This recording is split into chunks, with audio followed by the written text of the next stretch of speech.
Good afternoon, ladies.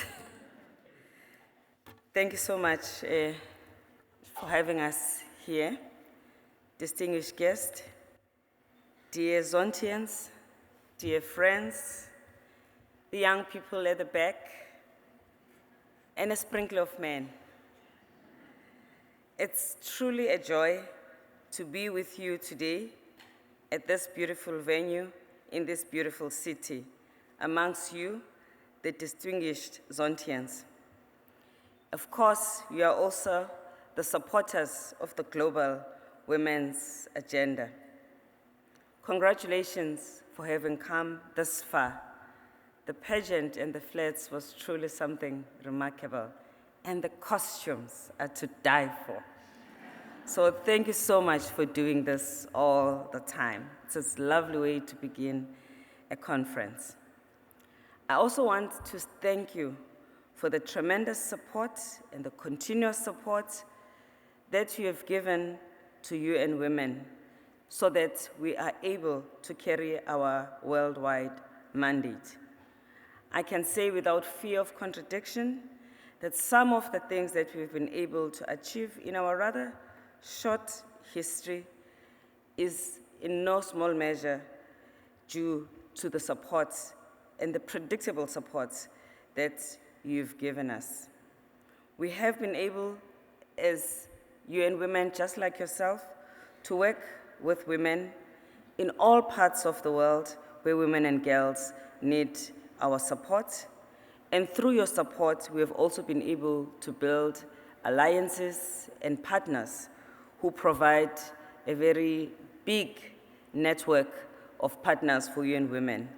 As a smaller member of the United Nations with a big mandate, more than half of the people on planet are our mandate and our responsibility as UN Women.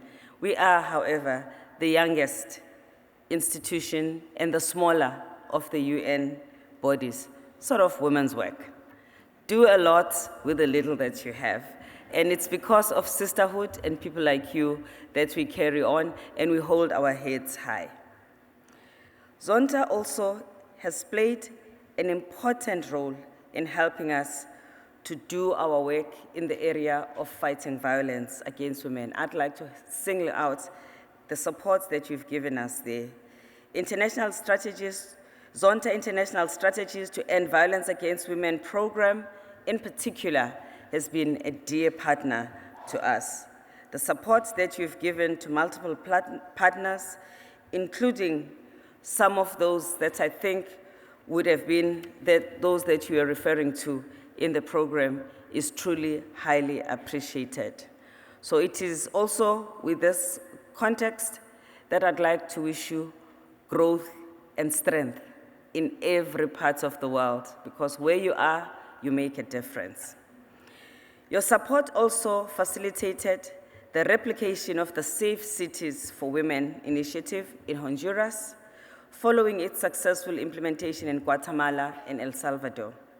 The contribution to the UN Trust Fund to End Violence Against Women supported the edutainment program covering 12 countries and a much-needed program in Samoa to empower rural women to combat violence against them.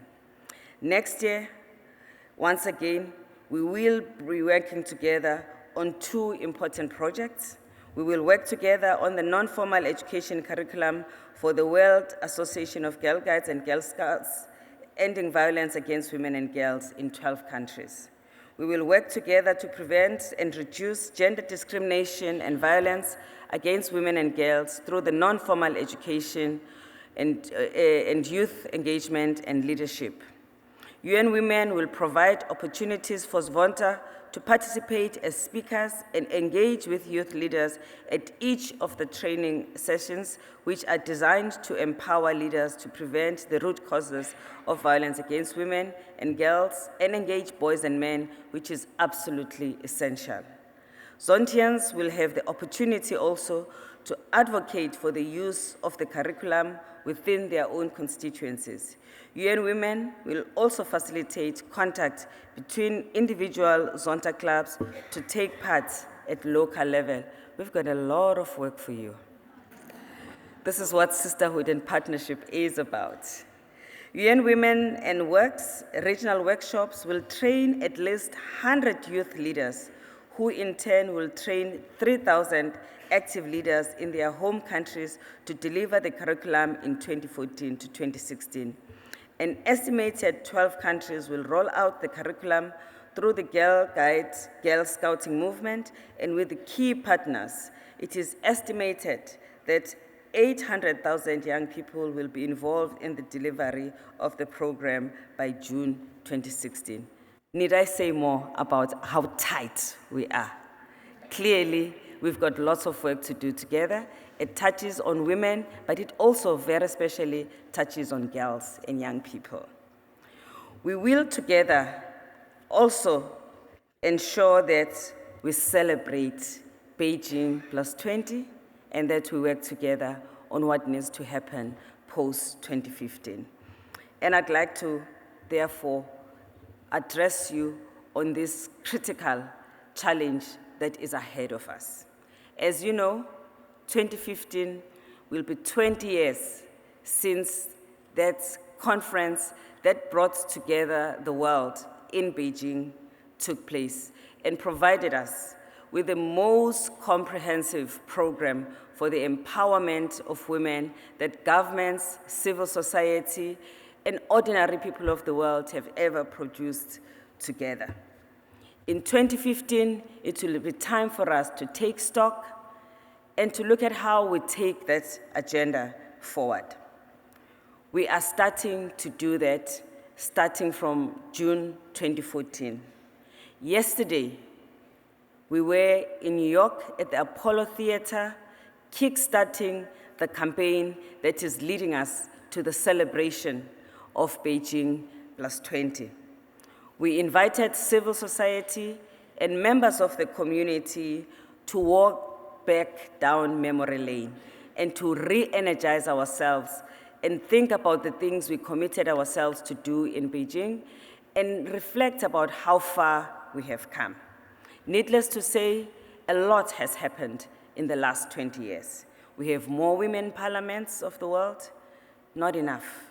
We've moved from about 11% to about 20%. Progress, but not enough. We've halved the number of women who die while giving birth. Yes, but today, 800 women die giving birth in a day. We've made progress, but not enough, especially because most of them die of conditions that are preventable. We've seen girls enroll in schools in high numbers. In fact, in most countries, girls enroll into education up to about 90%. But the quality of education and the stereotype nature of the curriculums that we still teach means that we do not get the full benefit of what education can do. So yes, high enrollment, but quality, lots of work to do. Also, 20 years ago, women in the labor force were about 40%, and now only 48%, in the formal labor force, that is. Progress, yes, but not enough. But what we know, especially from the work that was done in the MDGs, is what needs to be done. We have pockets of success and excellence in different parts of the world, which has given us clear information and guidelines about what makes real difference in the lives of women and girls. It is that information and evidence that we are going to use to shape the post-2015 agenda. What is also important in the post-2015 agenda is that we cannot take baby steps. If we look back, the oppression of women is as old as humanity itself. At some point, this has to end. And I feel we are the generation that will finish the business. As we speak now, our member states in the United Nations are planning what the world will look like in terms of internationally agreed goals post-2015, the Sustainable Development Goals. And one of the things they say is that by 2030, the world must end gender inequality. Now, that sounds, But you know what? For the first time ever, gender inequality has a sell-by date. And it is coming from member states. We have got to take it on. We have got to take it on because we have nothing to lose if we take this challenge with everything we have. We know some of the drivers of gender inequality as well as drivers of gender equality.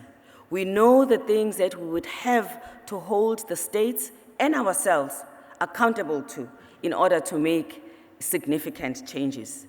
We have got to remove the legislation in the statutes of about 132 countries that still discriminates against women. That is notwithstanding that more than 100 countries have got constitutions that guarantee gender equality. So there are contradictions in many states, and we've got to clean up that act. Many countries now, about 100, and the UN Women has been very active in supporting those countries, and with your support, have been able to adopt legislation that makes violence against women, including domestic violence, illegal. But you and I know that violence against women in the world is a pandemic. 1 out of 3 women experience physical or sexual violence. And this is a global average. Poor countries, rich countries, north, east, every class in society, this is the challenge that we face in all our countries. So notwithstanding that we've got the right legislation in most countries of the world, implementation is very poor. And part of what we need to grapple with going forward is how, not just in the area of fighting violence against women, but in a number of other areas, how we make sure that together, many of those of you who work with the United Nations, how we can make sure that these policies that we have been able to generate, that states have adopted, get implemented, and we are able to achieve the intended consequences. This is so true in the area of violence against women. So ending violence against women, which is the most dehumanizing form of discrimination, needs to be one of our critical areas to focus on, leading to the date of 2030.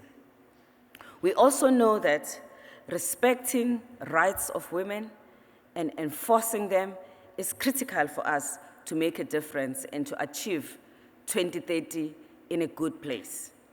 In particular, reproductive rights and sexual rights of women. If we do not fight with everything that we have to make sure that all, or at least most of our countries, have got a robust regime when it comes into respect of reproductive health, we are actually walking backwards. Give you an example. A country like Niger, its growth in GDP terms is in double digits. That's impressive growth in this day and time, and it has been growing like that for a number of years. But because the population growth is higher than economic growth, the country gets poorer and poorer because young and poor children are having children, and they are reproducing the next generation of poor people. It's a no-win. And why? Culture, religion is cited as an explanation for having girls married off early and many other practices that are basically harmful to girls and the agenda that we have. So addressing reproductive health and all that surrounds it, in a case, for instance, of a country like Benin and many others like that, becomes critical for us to reach 2030 in a much better place as society and as the world. Education. Education and access to education for girls and women, ensuring that girls go beyond primary school, that they stay in school, our advocacy and work to ensure that those girls that have dropped out of school go back to school for second chances, ensuring that the more than 400 million women who are illiterate become literate. There is no reason why we can't do that. Making people illiterate is actually something that is just an active process that we can engage in. It's about being decisive as heads of state, as countries, and I suppose us as citizens holding our countries and our government accountable to implement these life-changing interventions.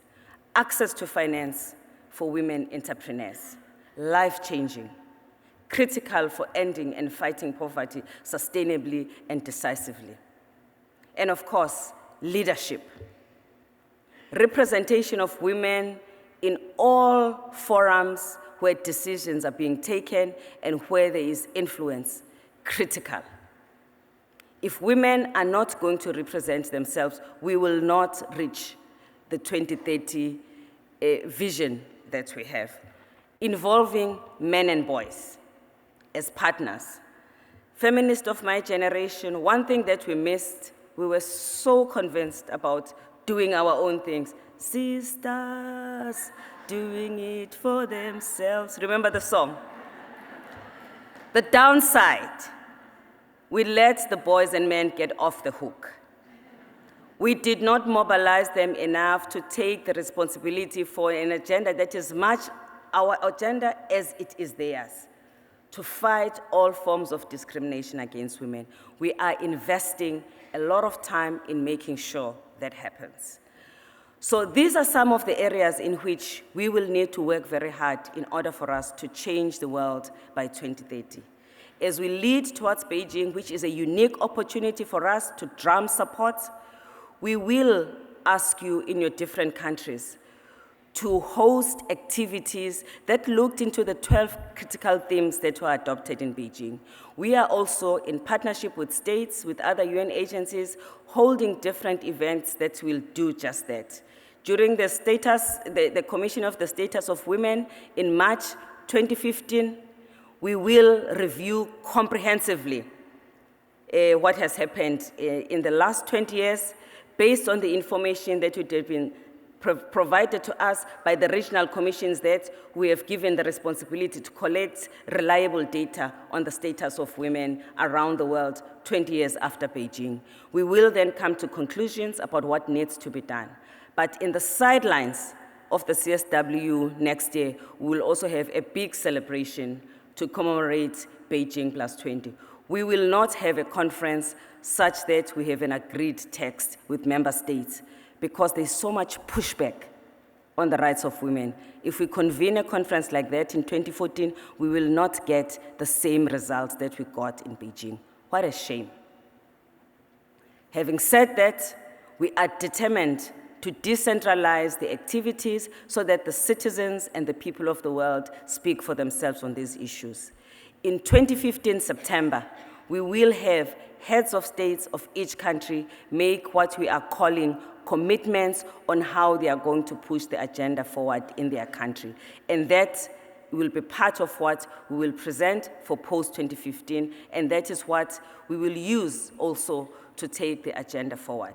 We are hoping that you will be partnering with us in some of the events in different parts of the world, but also we are encouraging you to have your own events with your own constituencies, big and small, in order for you to interrogate where we are and how we could make the life better. Ending gender equality in the 21st century is a mission of our time. It is not mission impossible. Frantz Fanon, a philosopher and one of the most celebrated African authors, said, every generation has a mission to fulfill or betray. It is up to us to choose what we're going to do with our own mission. I've got a good feeling we are going to fulfill our mission as this generation and not betray it. Thank you.